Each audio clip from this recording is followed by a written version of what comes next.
ગઈકાલે કપુરાઈ પોસ્ટેમાં એપાટ ગુના register number 289/2026નો બળાત્કાર માટેનું દુષ્પ્રેરણ, ધમકી, મદદગારી જેવી BNS એક્ટની વિવિધ કલમો હેઠળ આરોપી અશોકભાઈ ચંદ્રકાંતભાઈ ઓઝા તથા તેના પત્ની, પુત્ર અને પુત્રી વિરુદ્ધ ગુનો દાખલ કરવામાં આવેલ છે. કઈ જગ્યાએ આ પ્રકારનો ગુનો આચરવામાં આવ્યો છે? કેટલા સમયથી આરોપી દ્વારા કૃત્ય આચરવામાં આવ્યું? આ કામના ભોગ બનનારી જે ફરિયાદ આપી છે તે મુજબ આરોપીએ તેમના ઘરે બોલાવીને તથા વડોદરાની વિવિધ હોટલોમાં, જમ્મુ કાશ્મીર ખાતે, મુંબઈ ખાતે વગેરે વિવિધ સ્થળે આરોપી સાથે બળાત્કાર સંભોગ કરેલ છે. આજવા રોડ ઉપર વડોદરા ખાતે રહે છે. આરોપી અને જે ભોગ બનનાર છે એવું કહેવાય છે કે આરોપીએ જ ભોગ બનનારને પોતાનું મકાન આપ્યું હતું અને ભોગ બનનારે એ મકાન પોતાના નામે કરાવવા માટેની માગણી કરી હતી. એમાં ફરિયાદ દાખલ કરવામાં આવે છે એવી પણ વાત છે. હા, એટલે એ પણ છે. 20 લાખ રૂપિયા છે એ પણ તેમને લીધેલા મકાન ખરીદ કરવા માટે. ના, એ હજુ તપાસ ચાલુ છે. ના, એવું કોઈ રિલેશનશીપનું જે દસ્તાવેજી પુરાવો છે હોય એવું આપણી પાસે નથી.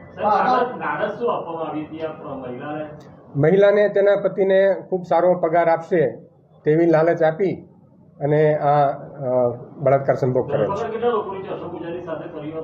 અત્યારે તે જે ફરિયાદી છે તેને આરોપીએ તેનો વિડીયો વાયરલ કરવાની ધમકી આપેલ, જેનાથી ગભરાઈને તેણે અત્યાર સુધી ફરિયાદ આપેલી નહીં.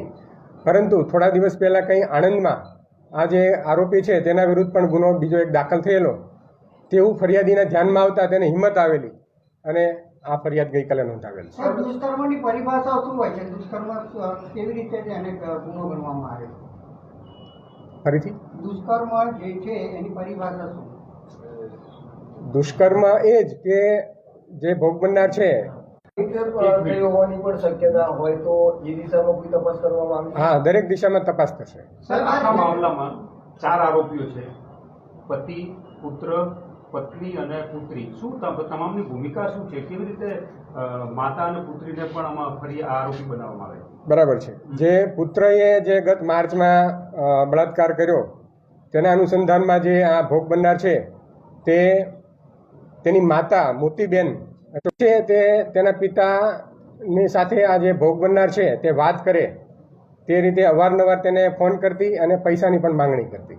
ઘણા સમયથી આ લોકોનું ચક્કર ચાલતું? હા, છેલ્લા 2 વર્ષથી બનાવ સમય છે એનો. તો અત્યાર સુધી બેન ભોગ બનનાર કેમ ફરિયાદ નહીં આપી? શું કારણ હતું? એ કારણ જણાવ્યું મેં આગળ હમણાં. બળાત્કારની જબરજસ્તી છે થાય તો એને દુષ્કર્મની પરિભાષામાં લેવામાં આવે છે. જ્યારે આની અંદર તો 2 વર્ષથી આ લોકોનું વચ્ચે ચાલતું હતું, તો કેમ અત્યાર સુધી મોડી ફરિયાદ? ટેકનિકલ ફરિયાદ એ જ કીધું મેં કે તેમની પાસે જે ભોગ બનનાર છે તેમનો નગ્ન વિડીયો હતો અને તે વાયરલ કરવાની ધમકી આપતો અવારનવાર, જેના કારણે ગભરાઈ અને જે ભોગ બનનાર છે તેમણે અત્યાર સુધી ફરિયાદ આપેલી નહીં. ભોગ બનનારનો પતિ ક્યાં છે?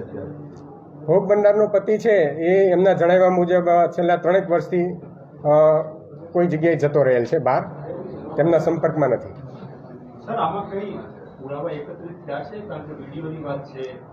ગઈકાલે ગુનો દાખલ થયો છે, તપાસ ચાલુ છે. આરોપીઓ વિરુદ્ધ તમામ પુરાવા એકત્ર કરવામાં આવશે. હવે આગળનો શું પ્રોસેસ રહેશે? આરોપીના રિમાન્ડ મેળવી અને જે બાકીના આરોપીઓ છે તેમની પણ ધરપકડ કરવામાં આવશે.